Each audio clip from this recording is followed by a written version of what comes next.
welcome back to a very special episode of the What the Falk Sunderland review show. But this week we won't be reviewing a match. We'll be reviewing a television show because unless you live under a rock, you can't fail to have noticed that by the time you listen to this, season 3 of Sunderland Till I Die is out on Netflix. So Sunderland fans can finally be treated to a positive ending. We are recording this the night before it's officially released, but we've been incredibly lucky to get a preview of the show last week, which we've all managed to watch. And to be honest, we've all been absolutely buzzing to speak about it because we thoroughly enjoyed it. It's really hard not to if you're a Sunderland fan, considering, like I say, you all know how it ends. But we've been binging on it and we've been wanting to talk about it, and we're finally allowed to by the time this is released anyway, which will be the day that it is able to be listened to. And if you are listening to this now, you're either a couple of hours away from being able to listen to it, although I imagine you're listening to this as you're waking up, which means it is now available to watch on Netflix UK.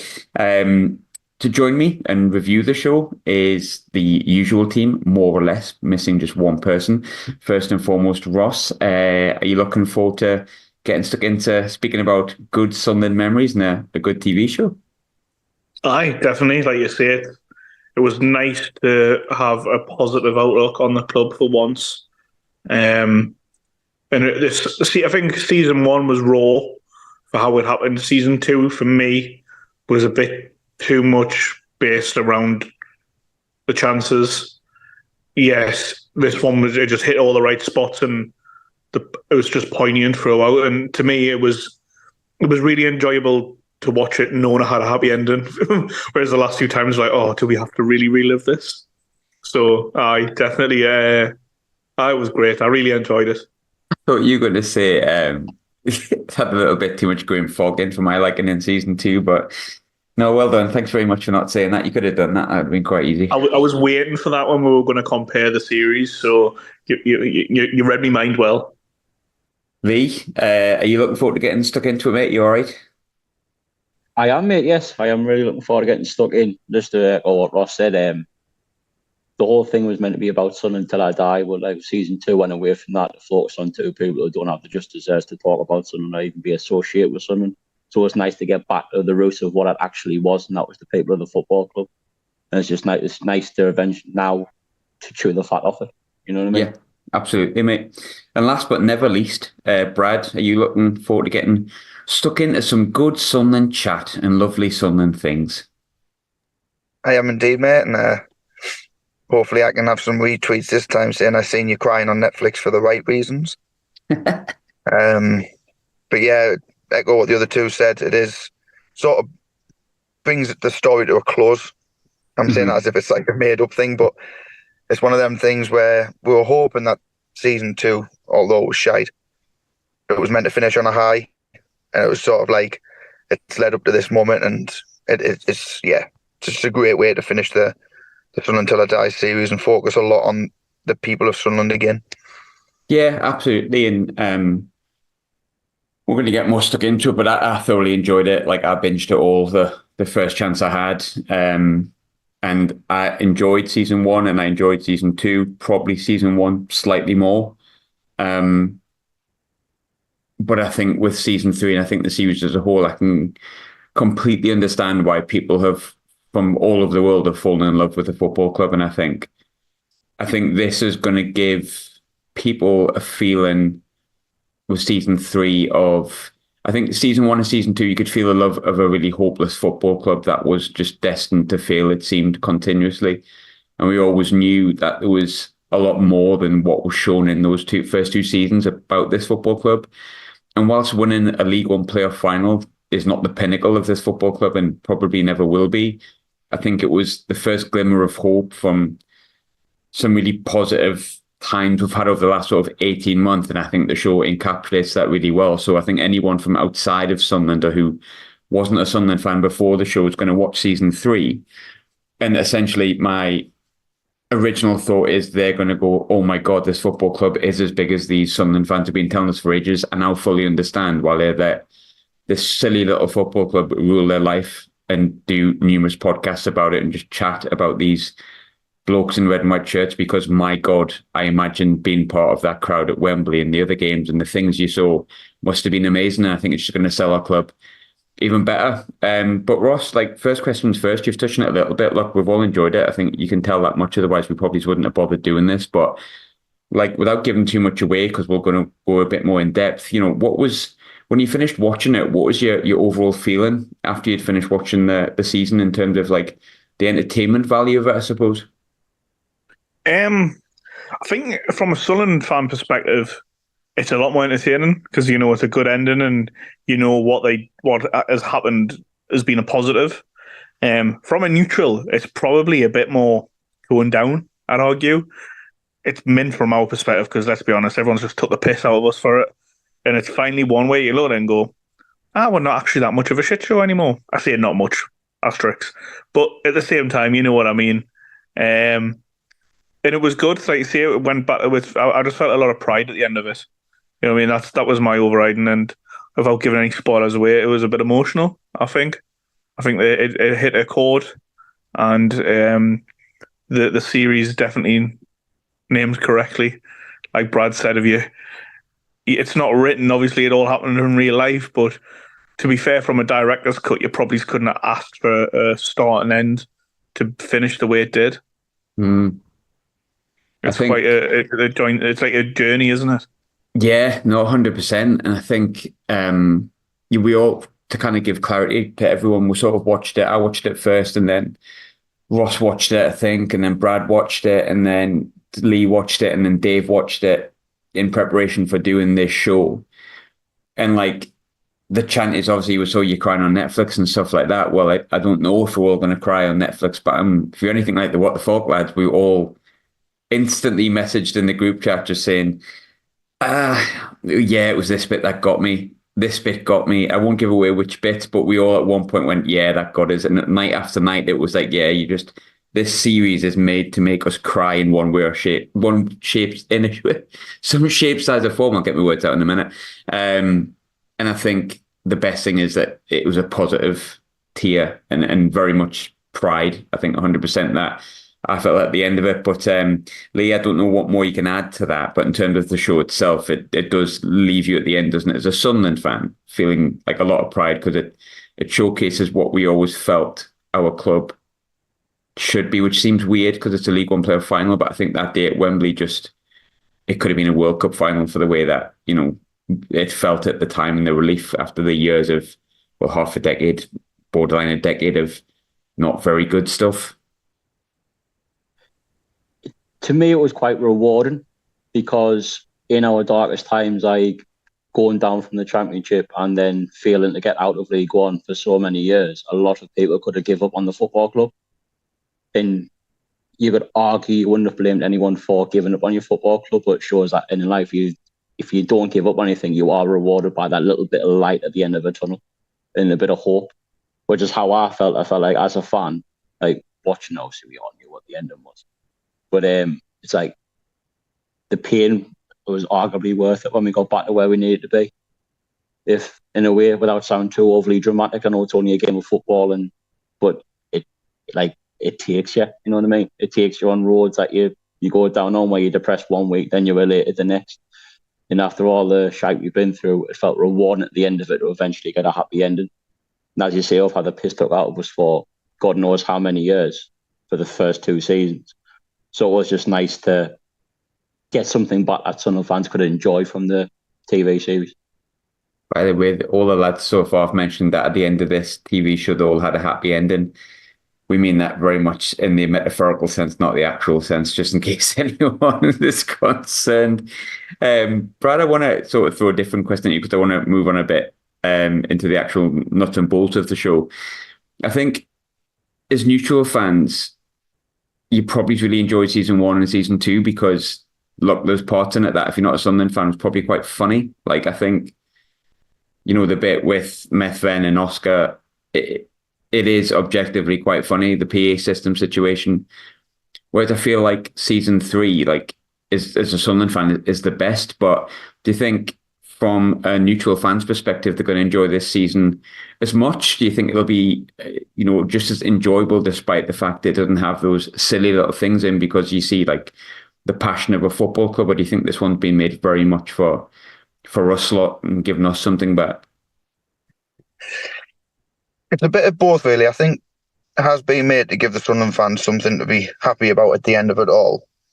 Now, it depends how you're talking as a neutral, because there's some people who are not neutral, right? They're just not Sunderland fans, so they've enjoyed seeing the demise, right?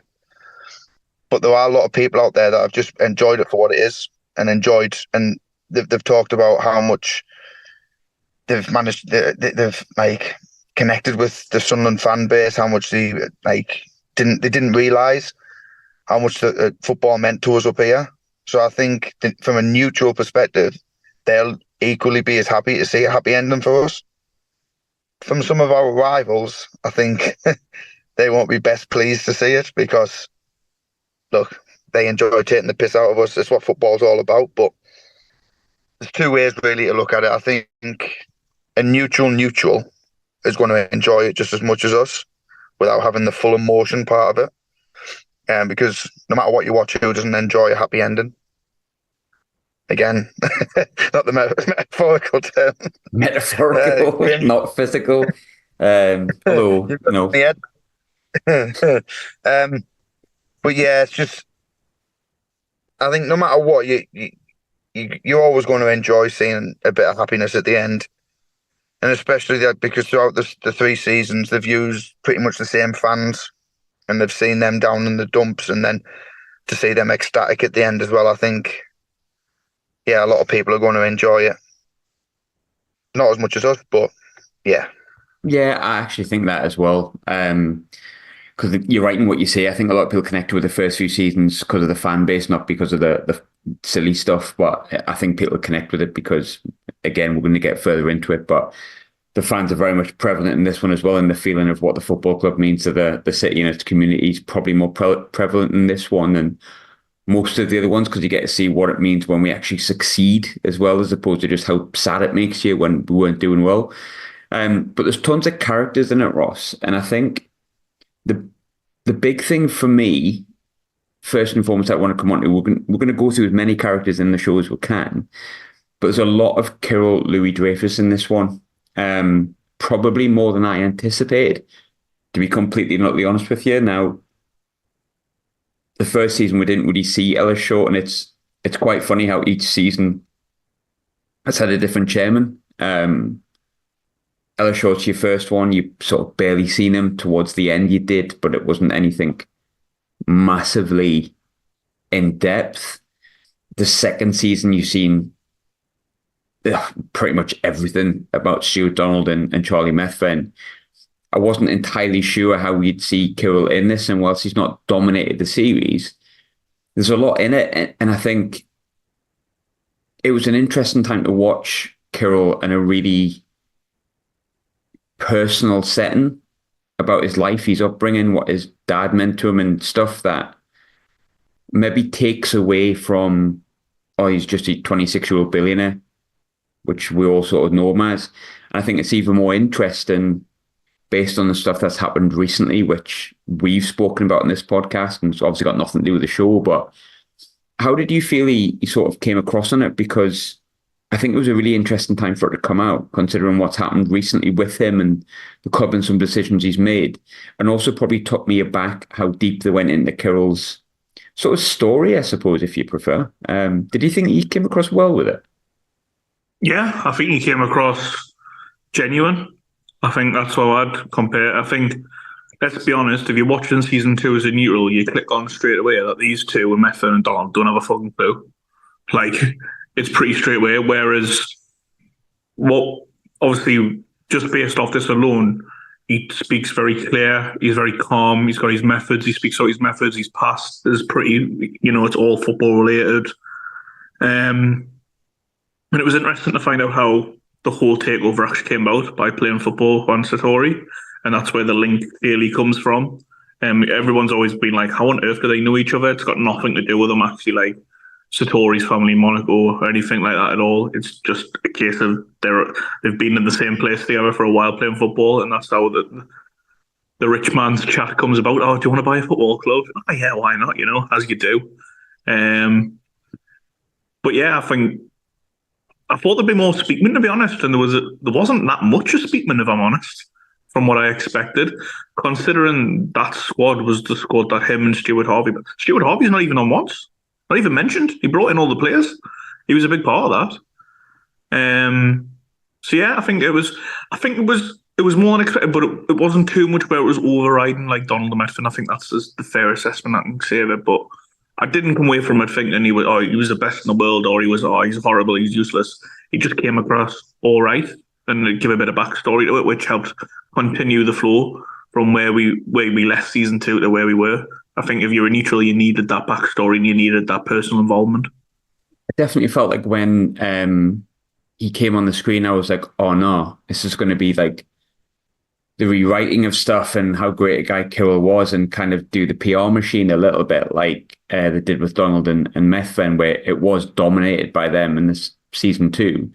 But I thought the mix of how much he was in was really good. And look, I'm really vocally critical of Kirill Louis-Dreyfus, especially recently, because of the situation. Well, I'm saying I'm not. The recent situation, I was very vocally critical of him. But if I'm looking at the show just itself, it was actually really good to see that he came across very much as a football man, which baffled me even more, recent decisions and stuff like that, because I went, oh, you actually get it. Like, because look, the best thing about football is as follows. Doesn't matter if you got a pound in the bank or you've got a million or a billion or a trillion in the bank. You cannot make your football team win that you support. It doesn't matter what you pay towards it. You can help it if you're rich and you buy the club and do it, but you still have a chance of losing that game. And I think ultimately, when it comes to Kirill, he came across like that, like he was a football fan, and that he was kind of brought up in it. I mean, you've seen him with you did see him with Sepp Blatter, I suppose, when he was talking about his mentors, but I think that was maybe just a bit of bad placement. I think when you're looking at like him speaking about the people he was around and his dad and what football meant to him and how it was almost like a family and a community bond for him away from the money men that he would have grew up around, because his family's obviously incredibly rich. I think he came across really well, that he bought the football club for the right reasons. Obviously, we could go deeper into the decisions, but we're just looking at the show, and I thought he did come across really well. Probably baffled me a little bit more that he made the decision he made, or was involved in that decision a few weeks ago when I watched him. But I think I would have preferred to watch him like that and come across well and be baffled by some things that have happened recently, as opposed to watching him just going, nah, you know what, you just don't get it at all. If I'm honest, it renewed my faith in the fact that he's a football man, as well as an incredibly rich 26-year-old. A little bit more. And I don't know if that's just really good editing, but I thought he did actually come across really well. And a bloke that just loves football, which is something that all of us can identify with, or be on a level par with him. Although we can never be on a level par with his bank balance. We can sort of meet him in the middle with that. But the same question to you. I thought, obviously, Satori was part of it as well, who I felt came across exactly as I expected, so I won't labour on that too much. But I thought Kirill came across quite well. Do you have similar feelings, or do you not have similar feelings? Yeah, I thought he came across really well. I thought it was particularly brave of him. You know, he could have hidden in the shadows of it and just let, as you say, Speakman do his talking, or start Torby do his talking, but he didn't. He fronted it up and explained why he had to buy the club.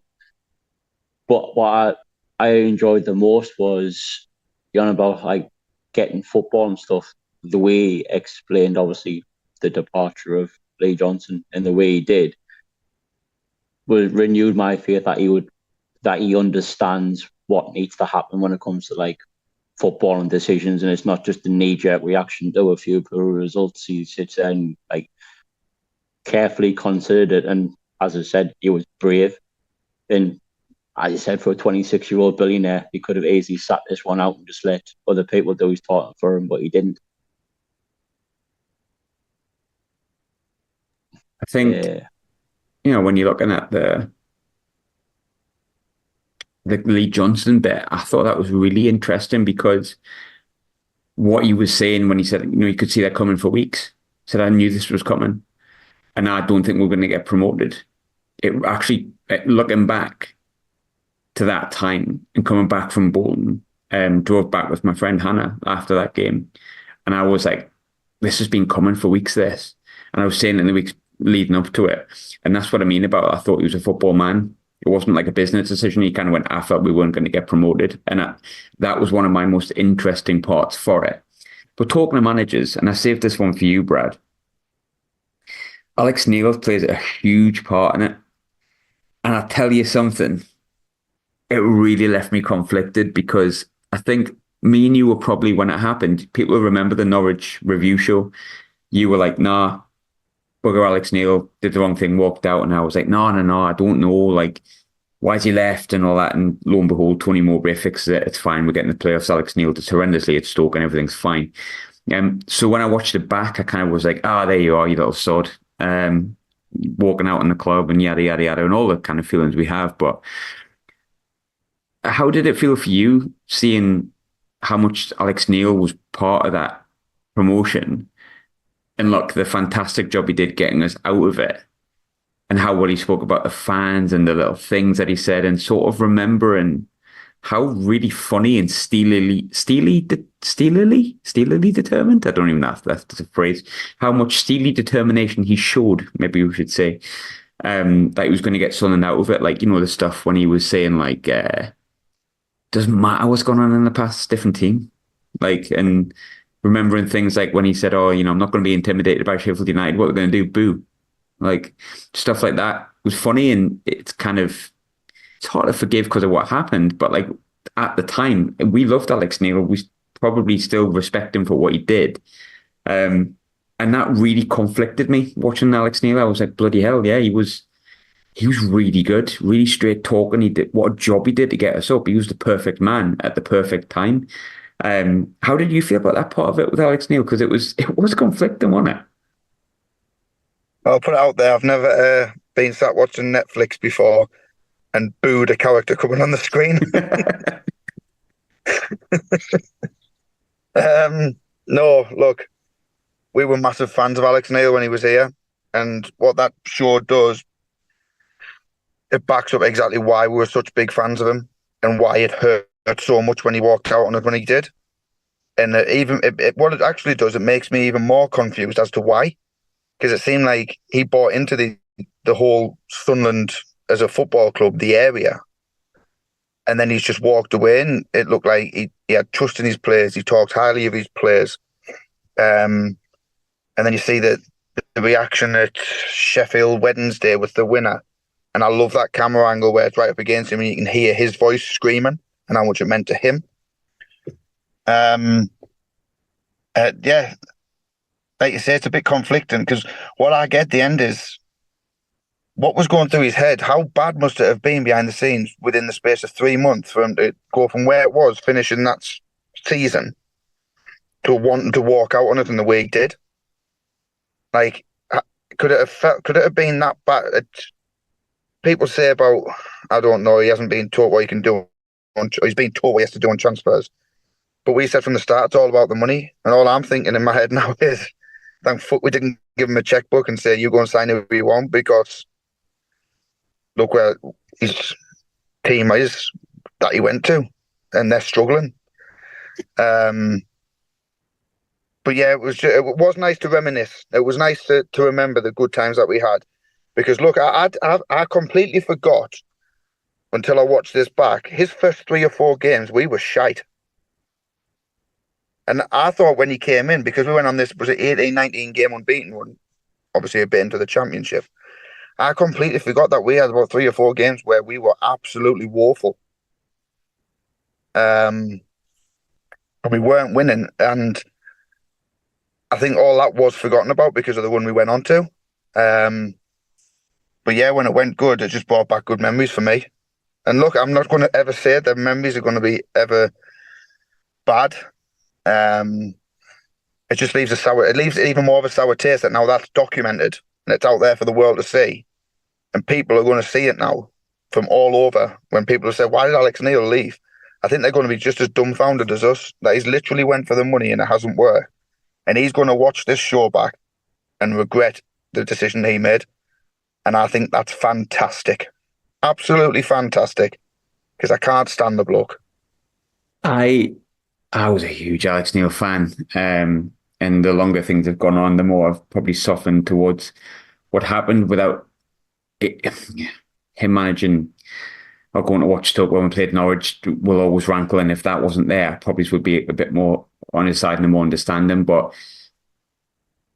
I've spoke about Alex Neil to death, I suppose, and that side of it. But I want to, if I'm speaking about one bald man, I need to go to another bald man, which is Ross. You may have a little bit more sympathy being both bald men. How did you feel watching that Alex Neil stuff? Because like, I don't know, I'm going to be honest. I watched it back and I was like, oh, I loved him. I absolutely loved him. Like, why the hell did he walk out? Very conflicted. Because you go back to that time and you remember, like, of course you do. It is quite hazy your memory when you think back, like the Burton game at home and the MK Dons game at home. We were absolutely shite. The MK Dons game, Brad will remember this. We didn't want to do a review show because we were so low about doing the review show. Me, Brad, and Dave did a review show about our favourites on the memories. We absolutely pied it off. Yeah, and again, so that was probably how everybody else talked about the rock bottom being the Bolton. I think that was the rock bottom. And it shows it as well, because everyone's like, what on earth happened? Like the taxi driver bloke, I forgot his name, sorry, but he's obviously a fantastic character for us. Peter Farrer. And he sums it up perfectly. Gone 6 weeks ago, you would have put your house on us getting promoted. Now, we're not even going to get the playoffs. And that's how it felt. Like everything just fell apart in 6 weeks. We were second top, we're going to go for it, and it just crumbled. And the Doncaster game, obviously, you see that the pack stands out for Defoe's homecoming, and that Doncaster team got relegated and now fighting for relegation in League Two. They're terrible. And they came here and we were done confidence. But yeah, going back to the original question about Alex Neil and all that, it's just like it was bittersweet because he was the right place at the right time. But look, like say in hindsight, thank God we didn't give him the full reins, because we've seen what he's done after that off the documentary. I think it's quite interesting when you watch that period of time. One bit that's kind of like built in with it is that Defoe was actually a really big part around that. He signed the same day as Johnson got sacked, so like a day later or something like that, because there was a lot of conversation around it. I'm led to believe, I could be wrong with this, I've got no confirmation of it, but I'm led to believe there was a fair amount of Defoe stuff that could have been in that, but ultimately it wasn't. And the only bit of Defoe that was actually in that show is him setting up 09 against Fleetwood. We'll come on to bits maybe that we wish we'd seen more of, but that would have been interesting. I don't know if I wanted to see more, but I think it would have been interesting to see that. Even just if you could have got wee Philly in doing the parent store bit, that would have been worth it alone. They had a few podcasts in there, didn't put us in. That's all right. That's not a problem. I suppose I duffed it in season 2 with me audition, I guess, but I've not hold it. Does Brad not get a clip in? Does he? Oh, I never noticed that. Does Brad get in? He does actually. He does, yeah. There's an audio clip of Brad about halfway through episode 2, I think. Well, they never asked me for that. I want me royalties now. Now this has completely changed the whole aspect of the podcast. Graham, my wages have gone from 20 pence to 40 pence. Now you've got a celebrity on. Unless that was one of your BBC Newcastle appearances, Brad, you never know. Possibly. Big time. Trying to be. Tons of players in it as well, Lee. And I think what's probably the most interesting aspect of it is the fact that a lot of them were still really current. If you'd released it a few weeks earlier, you had all of them, apart from one, I think, would have been current players. So tons of Patrick Roberts, Jack Clark, Pritch, O'Nien, of course, was in it. Loads of Ross Stewart in it, which made my heart ache like never before. They all had huge parts to play through like season 3 and some of them in season 2 that I've mentioned there as well. What did you make of those players and the part they played in the 3rd season? And was there anyone that, out of those list of players I've mentioned, or players that were in the show, that came across particularly well, and you actually maybe got a surprise at what kind of they were like in front of the camera? I think the one that sticks out for me the most is, due to his age and his career, was Jack Clark.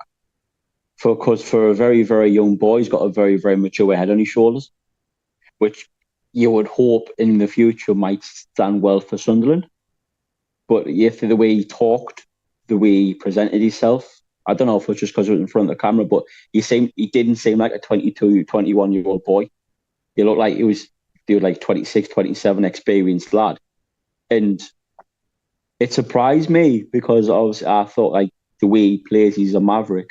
I thought he might have been one of these young boys where it's like he's slightly a bit immature, but he wasn't. He's like the total opposite. And it surprised me a lot the way he presented himself, and I was quite pleasing about it as well. And saying like obviously you can tell him and Patrick Roberts are awfully close, and you can see how gutted he was when he got dropped in the playoff final as well. And like again, he's mature ahead, as I said. Like he understood the reason why after like and everything like that. He didn't throw his toys out the pram. He understood it, and he shows that he really, really cares about the football club, and he's not just here as a stepping stone for his career, which you're hoping in the future does stand well for us. I think the bit when he was with Roberts and he was speaking to the people in that, like it was like a community centre, and getting like an understanding of what it meant to Sunderland, for Sunderland just to win a game on the weekend. Do you know what I mean? Like, and he was only on loan at that point, which Brad's just brought up in the chat. There, he was only on loan at that point. He didn't, and I like the fact that he seemed quite sad when he's like, "Oh, you watch things about Sunderland and you hear about like things that weren't going too well, and you think I'm going to come here and it's going to be fine, and then the manager gets sacked in 2 days and all this sort of thing happens, and you're like, this is maybe going to be just another one of those loan moves where it goes wrong." And I thought he's like striking honesty. That was really good. But I think at the same time that he's maybe thinking that and then still going to, it was the East Durham veterans he went to. That was right. And when he went and spoke to them about the sort of daily life and stuff with Andrew Camus, who was obviously part of season 1, season 2, really, really good bloke. I came back with him on the coach from Gillingham away where we got beat in the last minute, and really, really lovely bloke, comes across exactly as he is on the show. And I think I felt like, I don't know, you can see when players are switching off and not listening. And when I was watching that, I know they got the camera on and stuff, but Clarkey did really seem to understand what these people were chatting about, and he was really interested about the community and what it meant to them and stuff like that. I wanted to ask one more thing before going to a quick break and come back for a second part, because we want to make this a long one because it's hard to get through everything in half an hour like we normally do. But one really big bit that stuck out for me, Ross, was Pritchard talking about Lee Johnson. That was really, really, really interesting.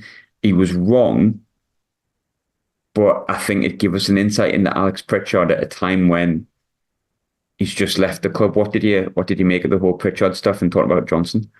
Yeah, he was very opinionated, wasn't he? He didn't hold back. So without being like annoying and in your face with it, I thought he just said what he actually thought. I thought he came across quite well with it, despite the fact he was completely wrong about Lee Johnson. Yeah, he was, but at the same time, it shows that he's probably not afraid to stand up and say what he thinks to those above him. And that's probably where all of this has ended up, him going to Birmingham, back with Mowbray, because if he thinks something's not right, if it's right or wrong, he's going to say it anyways.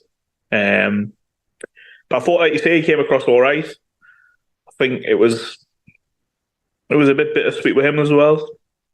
But yeah, one thing I'm going to be, people will be like, "Oh, you're bitter as out," but it was nice to remember what it was like when he used to take a free kick and he used to go over the wall.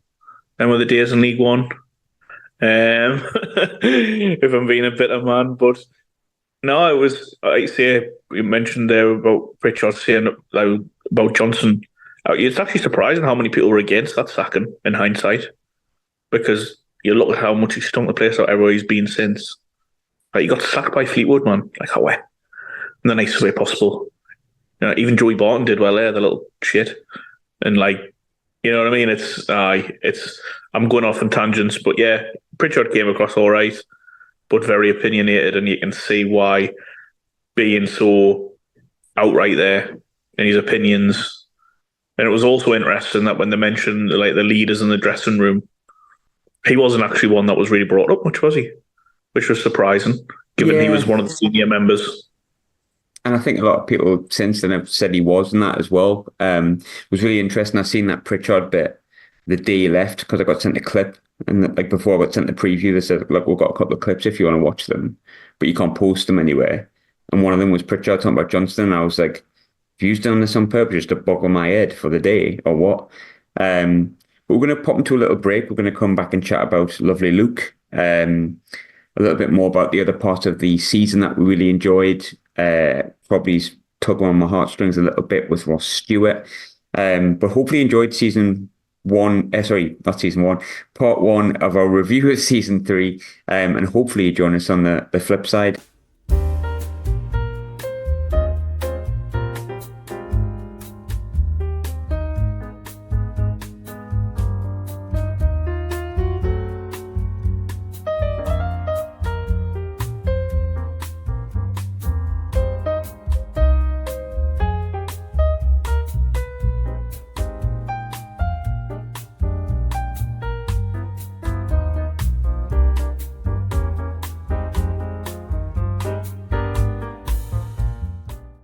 Hello and welcome back to the second part of our Sunderland Till I Die Season 3 review. If you're joining us at this point, hope you enjoyed part 1, I guess.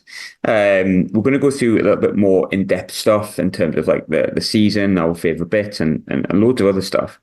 But we ended part 1 of Season 3's review on the players that stuck out. We've touched a bit on Pritchard and we've touched a bit on Jack Clark.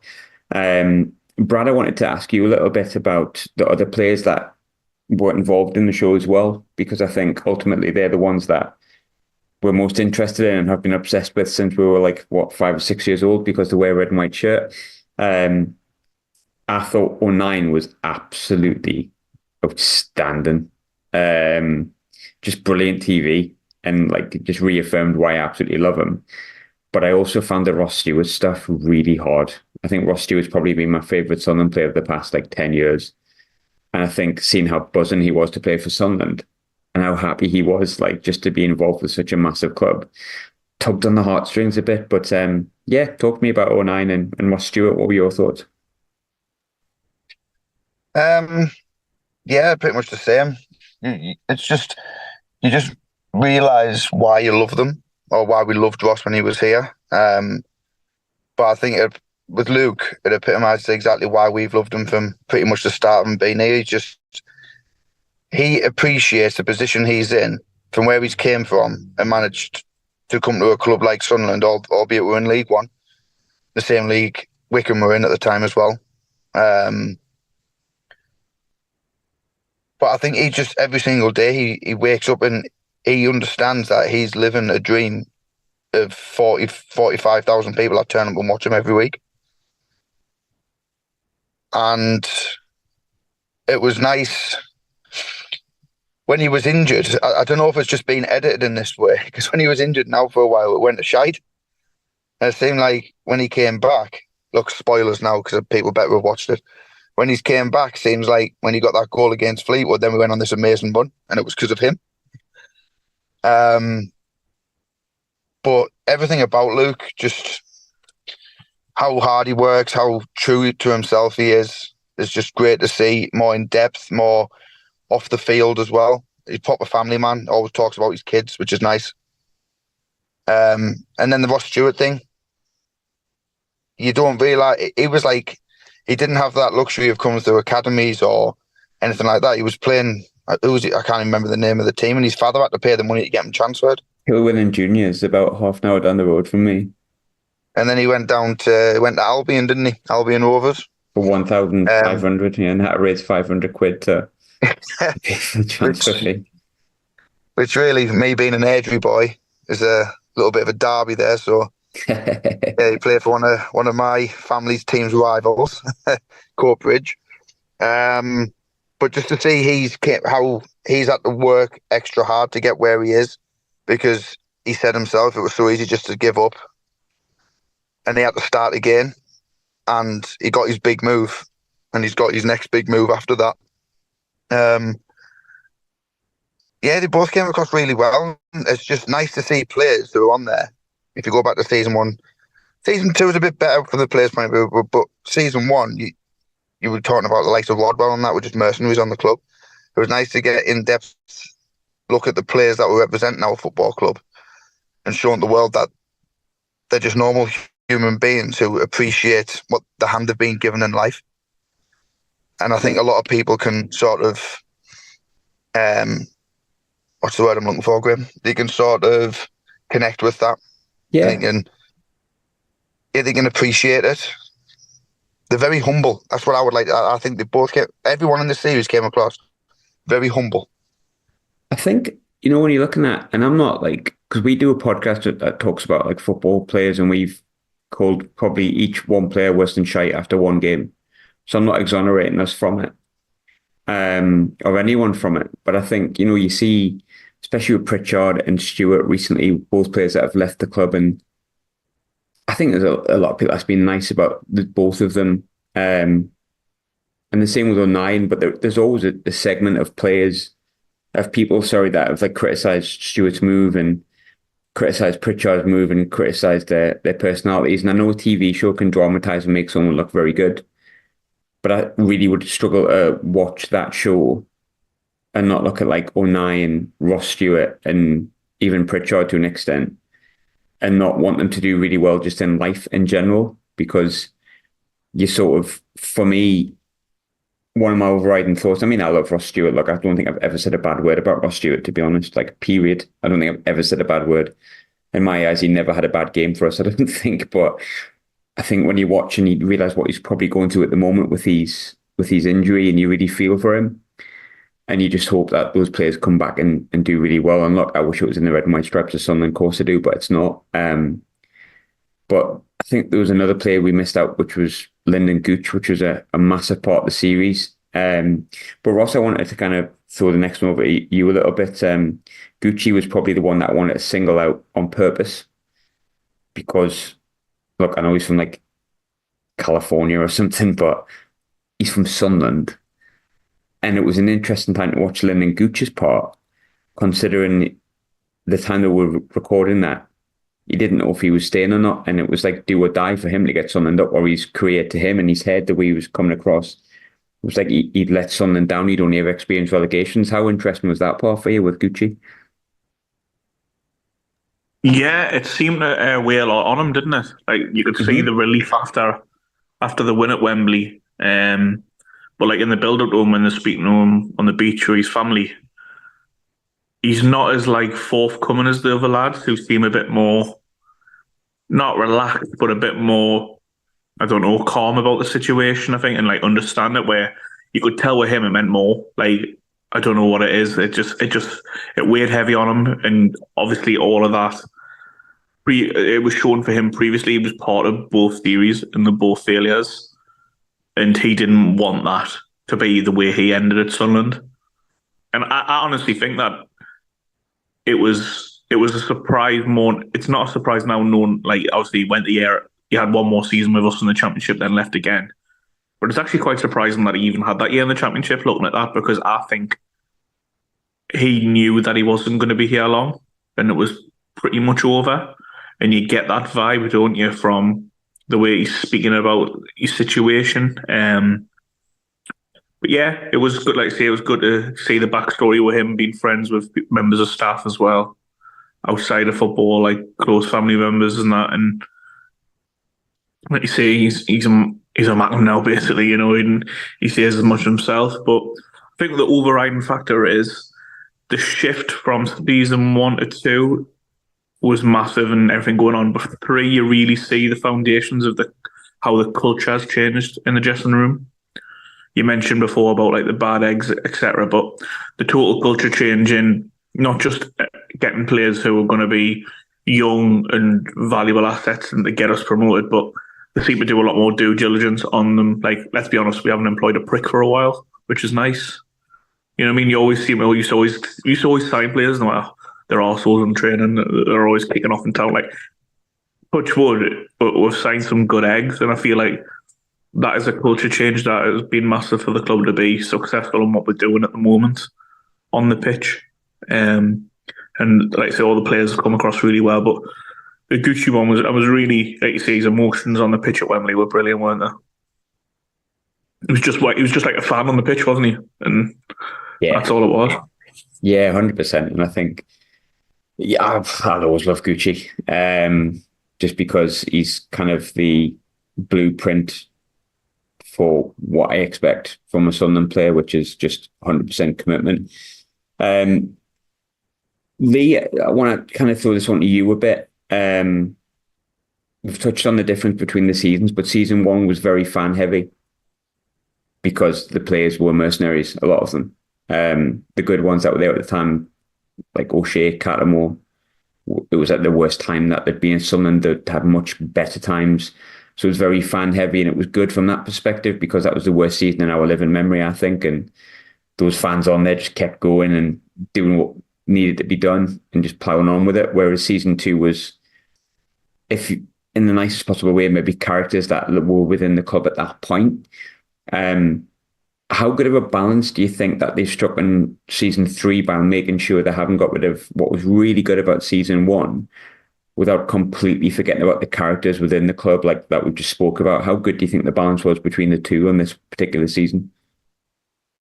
I thought it was the perfect balance because you had the determination and the love of the fan base and the focus on the fan base without losing the intrigue of what goes on behind the scenes of the football club. And I thought it was the perfect balance, and none of the other thing outweighed the other, if that makes sense. And I think it flowed. I think it flowed perfectly because you'd go from one thing where we like the boardroom stuff and the backroom stuff, then it would sway to the fan perspective. Then you'd have a lot of segments about the fan perspective, and I thought the balance was really, really better. It's a lot better. It's a lot better than season two. I think season two tried to do it, but they have like a balance between the boardroom stuff and the fans, but it was more focused on the boardroom stuff. But I think in this season, you had everything that was good from a fan perspective of season one, as well as the intrigue of season two, which I thought was really, really good. In terms of the season itself, do you think, Brad, out of the three seasons, there was a particular character, be it player, be it staff member, be it just a fan, that you connected with more than anyone else? Good question, that one. In this season, I would. The easy answer would be Luke O'Nien because just being a normal human being. But for me, it was maybe Patrick Roberts.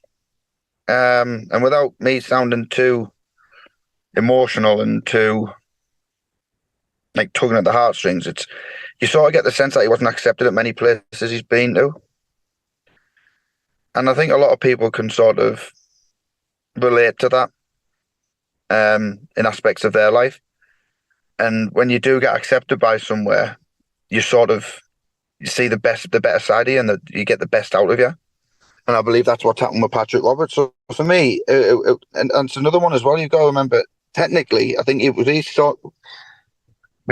same as Jack Clark. Jack Clark was on loan, but Roberts was like, we'd bought him, didn't we? But he'd only been there a couple of months when they've brought the cameras out. And instantly you just thought, he gets the club, he loves the club, and he appreciates what he's got in life. And I felt a lot of connect to that as well. Because look, without going too deep, I've been in times in my life where I've not felt appreciated or wanted or anything like that. And that seems like the career Patrick Roberts has had. And then to go somewhere where you are appreciated with people that do appreciate you, it is nice to see that side of him. So yeah, I think for me, the one I would connect with the most would be Patrick Roberts. I thought the Roberts stuff was really good, actually. The idea of not having a home, and it was that bit when it showed you like his loan moves, and I was like, I thought he'd been on loan like two or three times, like taking out the couple of seasons he spent at Celtic.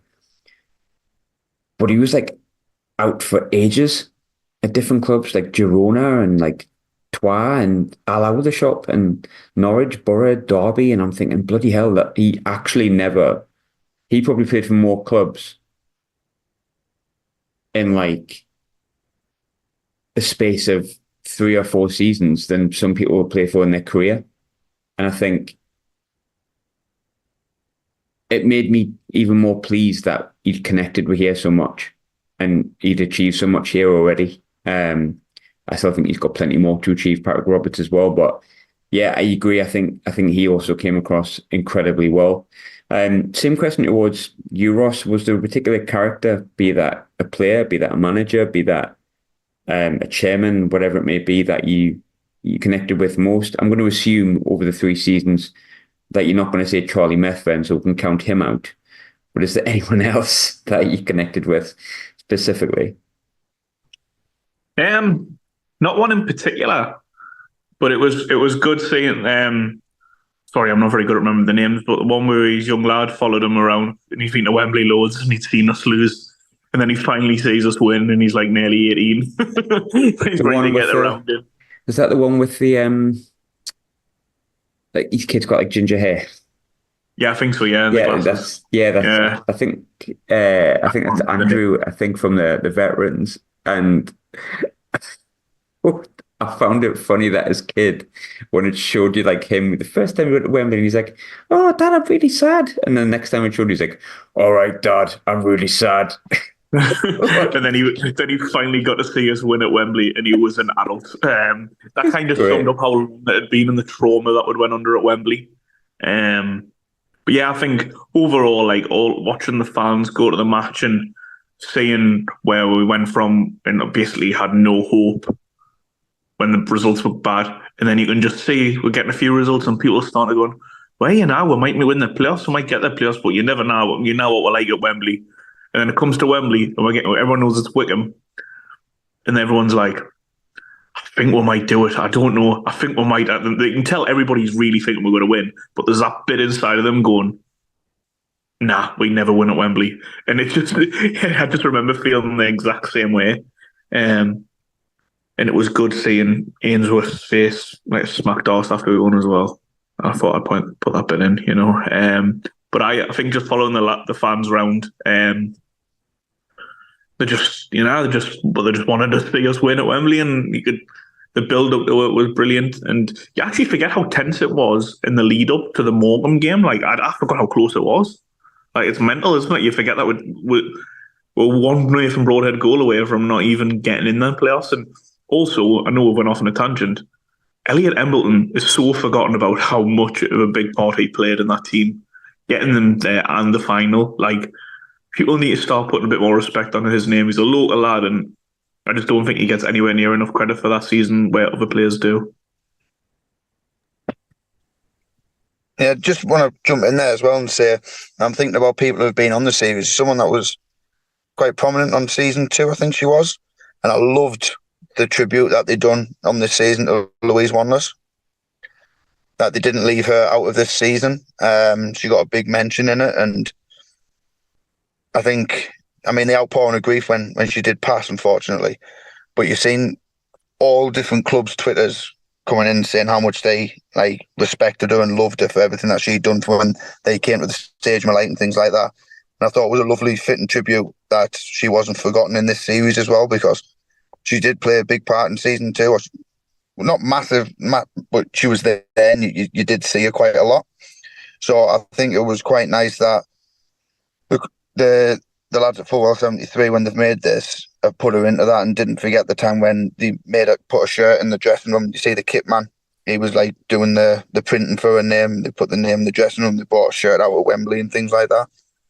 So I think we need to take a couple of seconds there just to remember that obviously she passed away during some happy times at the club. Well, when we were about to be billed to be the end of this series, which I think if she was still here, she'd have played a massive part in it, and you'd have seen the smiles on her face. So I just wanted to bring her up in that one as well. I thought the kit man was great with that as well, taking the shirt and his idea. Son was just about to leave the club as well, I believe, after his service. And I think when you look at Louise Wanless, I think I met her twice, and it wasn't like meeting really. It was just in the same vicinity as. But the one memory I do sort of have of her, which is a really small one, and like I say, I didn't actually physically meet her, just in the same room. But first time I ever interviewed Kevin Ball, he swore in an interview, and he went, "Oh, can I say that?" I went, well, aye, it's fine. Like, it's not a problem. Like, I've got no issue with you swearing in it. Like, as long as you're happy for me to write it down, I'm not bothered. And he went, okay, I think it's okay, but I'm just going to text Louise just to make sure she's happy with it. And if Kevin Ball respects you, I think that shows you the level that she's respected throughout the club. Because if Mr. Sunderland needs to check something with you, if he's Mr. Sunderland, then not that they were married, but she's obviously definitely was Mr. Sunderland as well. But I agree, actually. That was a really, really good part. Couple more things to sort of go through. I'll chuck this one to you, Ross, and then I'll chuck the next one to you, Brad. But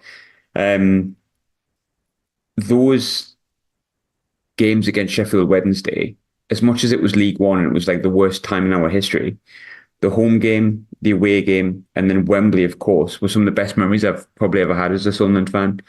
Mixed in with relief, mixed in with just unadulterated joy, and oh my God, we've actually done something that's not very Sunderland.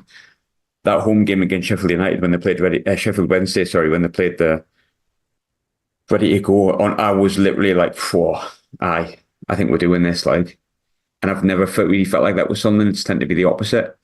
As a TV show, it's kind of hard to capture that because you can dramatize what you want, you can edit what you like, you can do whatever you want. It's really hard to capture what those moments can mean to people. How well do you think they did capture both those semi-finals against Sheffield Wednesday and, of course, the final? Well, the first semi-final at home, I wasn't there. So for me, that I wouldn't like, if I could say I captured that perfectly. But from an outside, obviously I watched it on the telly in Mexico. But then when I was watching the series, I was like, the build up to it, they got it really right. Like they really built it up as like everybody's talking about it. This is a massive game. Like the Under the Kosh lads talking about it as well afterwards. Like Chris Brown was like, that's how I remember Sunderland. Like that's what supporting Sunderland was all about, and it captured it perfectly. Second leg, the footage of them lads again in the way end, and also on the side of the pitch when everything was happening. And the way that what I liked about it is the players and management talking through the games, not just showing them and then that was it. They're describing every bit of it, the process behind it. What Alex Neil, like, the best thing I could do was do nothing. Like, I thought that was a great bit. So he was like, I believed in everything we did. And I absolutely loved that Barry Bannon's a prick, like we all thought he was. And that Luke O'Nien just had him basically. And it was brilliant. Like, when we scored and you just see him going up to his face at the end. And like, Luke O'Nien was like, yeah, we had the last laugh and just smiling away. Brilliant. I think, like, say the semi-finals, I thought were done perfectly. And Wembley, what they did really well was that they focused on the goals of the game, but they didn't focus on much else apart from the fans, because that's what we basically took it over. And it was nice to see that was, it just looked like it was basically an invasion, and that's all they focused on, like people travelling down, how they felt beforehand, everyone decked out in the Wembley shirts and that, and it just, yeah, I think they encapsulated the mood of both the games really well, and they focused on the right part, in my opinion. What I liked about the Wembley bit as well, I don't know if you've seen it, but was when they were showing the fans singing Can't Help Falling in Love, the camera went on to Niall Quinn and Peter Reid, and their hands were in the air and they were singing along as well. And if you follow our Sunderland fans, they know who they are. And I think some people who are maybe from afar and have just seen it as a Netflix documentary, if they could appreciate who them two guys are and what they used to be at the club, and probably still are as well, they'll appreciate how much that will have meant to us as well, seeing them actually up singing with the fans. That was amazing. Yeah, I really like that bit, actually. And there's little bits coming back to me here, like, and that's kind of where I wanted to ask about, your favourite part throughout, just as we kind of close this out. But before I do, tell you what was really poignant in the show. Chris Brown obviously plays a big part in it. He's got Under the Kosh. Some of his footage is used from Under the Kosh. And it's odd, years and years and years ago, I had interviewed him for a different podcast that we'd done. And he was like, look, I'm coming back to Sunderland to see like a game. I'm coming back to actually watch it. The first time I've been back since I left, because it hurt leaving. would you like to come? I've got a spare. And I was like, well, yeah, of course. That game turned out to be Burton. And when he talks about it, and he says, like, I went back and it was just toxic and I couldn't go back. I remember, like, he felt like that at the time. Like, it's not like put on in any way, shapes, or form. He was just like, oh my God, this is what has happened. This is where it's at. And hearing him go to Sheffield, went away, and like Wembley, and he went, I feel like a fan again. I know you're there through the bad times and the good times, and there'll be some people going, well, you know, you go there the bad times as well. But I think it encapsulated the feeling of how it felt to support someone at the time. It felt just awful. It was duty bound. It wasn't joy. It was just duty bound. Like, there was 3 games I went to in a row: Ipswich, Brentford, Aston Villa at home in that period, and we were 2-0 down before half time in every game. And I wasn't angry. I wasn't shocked. I was just like, all right. And like, you've seen people going, oh, I've had enough of this, going home early doors. But you see most people just stay there, just like defiantly, and be like, wait, we're shite. But it was awful. And I think that was encapsulated by the first season. And I think the fact that season 3 showed you those same people, but happy, and that being duty bound and ploughing on through the shite was sort of worth it. Just felt like that one day at Wembley just sums it up really well. And it's odd because I listened back to our Wembley podcast, and I remember when I recorded it on the train, because I'd forgot to record it in the ground, and I kind of tried to sum up my feelings, and I thought people are going to hate this because it's just me on the train chatting. And like, it's funny now because when I listen back to it, I can hear how happy I am in my voice and the relief. And like, oh my God, I'm so pleased that I'm Sunderland. And I feel like that 3rd episode in season 3 is like that for everyone. Not just the way, like, we all have our own story of how that felt at the time. And it's so wild because what we did was get promoted from League One. But that one day just felt like it was worth it. And I feel like the way they encapsulate it's really good. I think it's the best that they've done, personally. I think it's absolutely fantastic. And I don't think they could have encapsulated it any better if they tried. Yeah, definitely. I agree with that. And I also think, like, what they did well is they showed the mix of relief, total, like, how ecstatic everybody was. So much relief. But also, how I thought as well, it was quite an emotional day, I think, because all I could think of was I'd been to Wembley, and like my uncle, who's no longer with us, he never got to see that day. And I think a lot of people were like, well, like people who weren't with us, and how many times people have watched us at Wembley and would never, all that came away from it was heartbreak. And everybody took the piss out of that last, but was right. It's never us, you know what I mean? Like, that's saying, it's why is it never us? And for that day and the whole weekend, it was us, and it was all about us, and everything went right. And I feel like everybody's pent up emotions just came out, and it was just emotion, happiness, relief. It was everything in there, and they basically managed to encapsulate that from all the fan base, and it was really, really well done, especially in the pub after. Like, me and my cousin had a chat about that Wembley day. He was sat with me and Archie, and it was my cousin and his little one. And it wasn't too long ago, it was only about a week and a half, 2 weeks ago, that we were talking about it again. And I was saying, I don't think, on a personal level, I don't think that day will ever be topped. And we said it was only a League One playoff final. But I said, if we got there for a Championship playoff final or an FA Cup final, we're not going to have 55,000 fans there. Like, literally, our whole home crowd were there and more. And I don't think we'll have that such relief where we'd been down in the dumps for so long, and it was just an outpouring of emotion and so much relief that Wembley hoodoo was over. Although we won the year before in the prestigious, whatever they call it now, the Bristol Street Motor Trophy or whatever it is. But I was having this point, and he said, yeah, you're probably right. Although we could win bigger trophies, and hopefully we will, or get to like a higher level, I just don't feel like there will be that full togetherness again of how everyone felt on that day. It was literally like 60,000 Sunderland fans were there, 55,000 inside the stadium. And everyone was as one. And it was like, yes, we're finally out of this league. And you can feel like a connection back towards your club. Like, we're going in the right direction for once. And I think everything about that day just came together as a perfect day. And we spoke about it on the reaction pod after Wembley. It was just so emotional. And then to relive that, I stand by what I've said. I don't think that day will ever be top for me as a Sunderland fan. I have my personal reasons for it. It was the last time we won at Wembley while my granddad was still alive, and being able to phone him straight after and being over the moon. But the first time I took Archie to Wembley and things like that, just on a personal note, I think being able to relive that, now it's on Netflix, and being able to relive that every time I want to, and how I felt on that day was just incredible.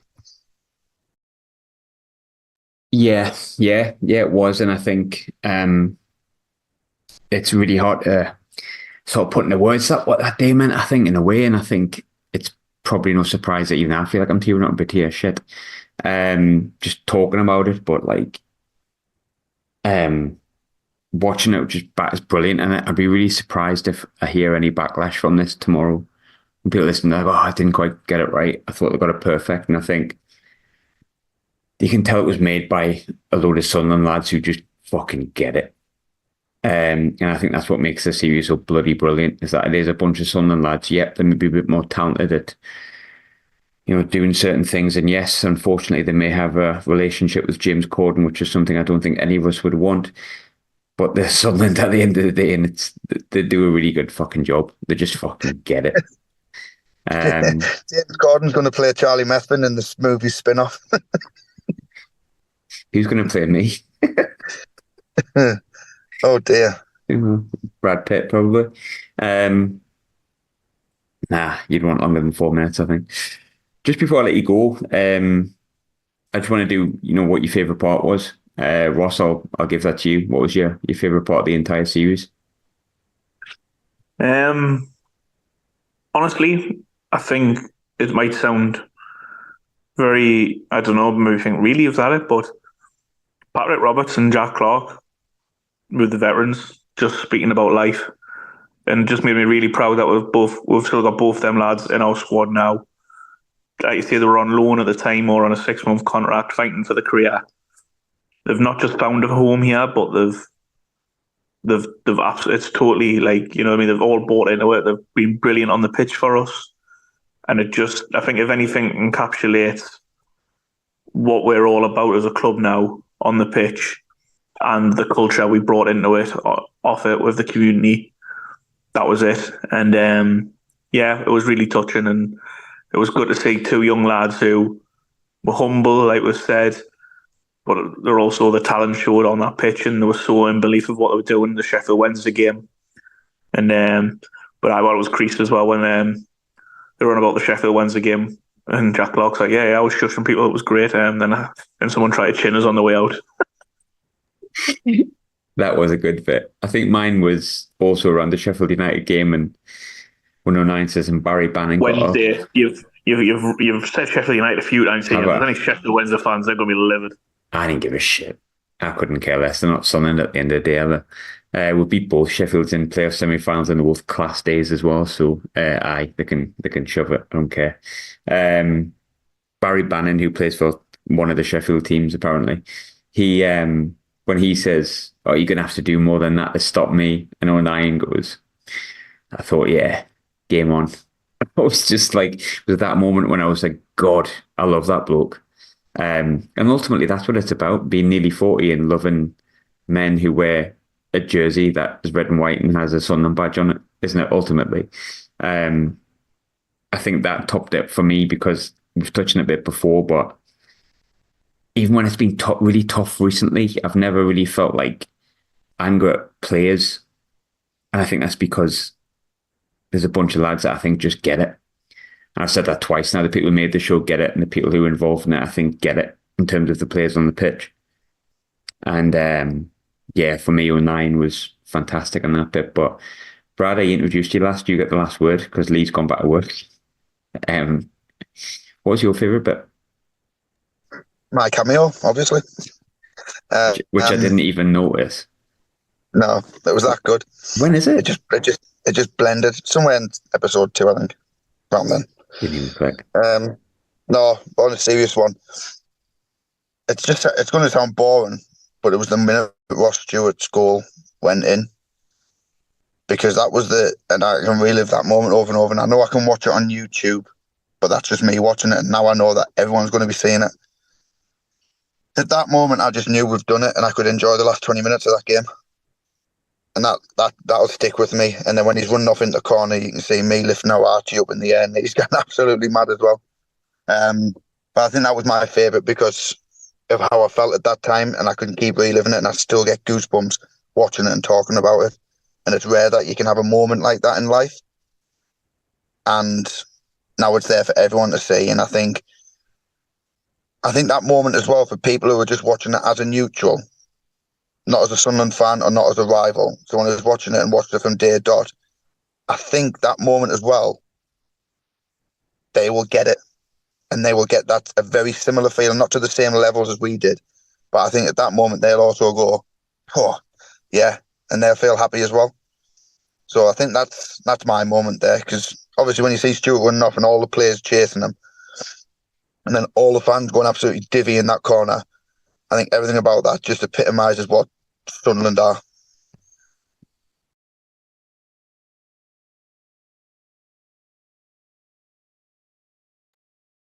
Aye.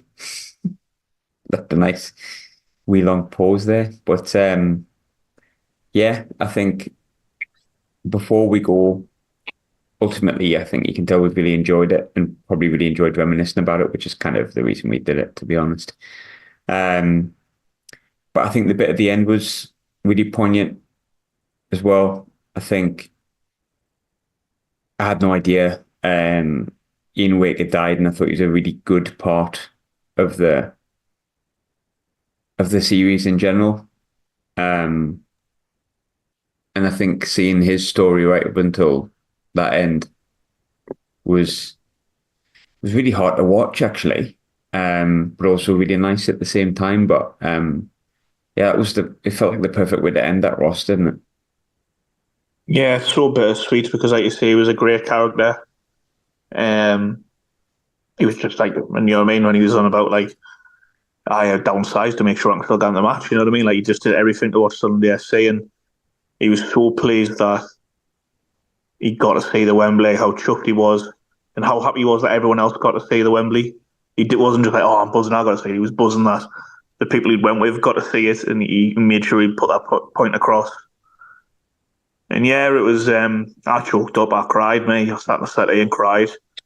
And it's so relatable, isn't it? And it's proved that your son until he die, and the way the series again, like the series ended, it's so bittersweet now it happened, but it encapsulates the name of the series, but also the whole feeling about it all. And they would never have wanted this to happen, but the way the scripts went, again, from a series point of view, when you're watching it, it just, and the fact that they ended it was saying that this was all in his memory, I think it just went, it's really, and I think as well, on a personal level, his family can go back and then and watch him having some of the best moments at the end of his life, like the last year of his life, and they've got that forever now. They can go and watch that and see the great person that he was, enjoying watching Sunderland FC, which he absolutely loved. Yeah. Perfect, that was. Yeah. Absolutely perfect. Like I put in the group, didn't I? As soon as I watched it, that ending really got me. And again, it's like a personal bit. It was so raw from losing my granddad and the words that the vicar was saying. No, the reverend, sorry. It brought out like an outpouring of emotion and showing that really we are Sunderland until we die, but Sunderland will keep living on. And it's just like a community club, and seeing everyone that went along to his funeral and things, it was very touching. And like you said, when they put this picture at the end and said that it was dedicated to him, and they had the minutes of applause and things like that, it was bittersweet, but a beautiful way to end. Yeah, it was brilliant, and I think I'll leave it at that. Well done, Football 73. Well done, everyone involved in the show. It was fantastic. Subscribe if you want to us, but you don't have to. Yeah, back to football next. I'm not going to be a movie critic anymore.